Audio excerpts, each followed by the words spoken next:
In this video, we'll talk about what the ketogenic diet is. The keto diet is a low carbohydrate diet, but it differs from other low carb diets, such as paleo, in that it deliberately manipulates the ratios of carbs, fats, and protein to change fat into the body's primary source of fuel. Our bodies are used to turning carbohydrates into insulin to use as fuel. That means the extra fat is stored and keeps adding on the pounds. The ketogenic diet uses fats for fuel, which means it gets used instead of stored. Thus, weight loss becomes easy. In addition to weight loss, the ketogenic diet is known as the healing diet. The lack of sugar intake has been proven to help and prevent many diseases, from heart disease, high blood pressure, cancers, epilepsy, and many symptoms of aging. The manipulation of carbs, fats, and proteins is called ketosis.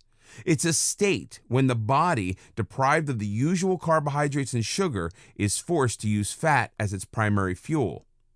Of course, turning insulin into fat also means lowering the amount of insulin in your body. That's why the keto diet has been so successful in helping people deal with diabetes. It adjusts the sugar level naturally. The ratio of carbs, fats, and protein can vary. Many people allow themselves up to 50 grams of carbohydrates a day and still lose weight. On a stricter regime, the carb intake can be between 15 and 20 grams daily. The less carbs, the quicker the weight loss, but the diet is very flexible. On the keto diet, you don't count calories, you count carbohydrates and adjust the intake of carbs versus fat and protein. A typical keto diet will get 60% of its calories from fat, 15 to 25% of calories from protein, and 25% of calories from carbohydrates.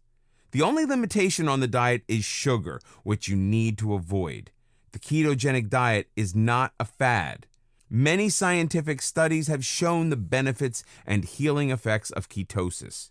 Discuss the ketogenic diet with your doctor if you're interested in consuming less sugar, losing weight, or preventing diseases from occurring.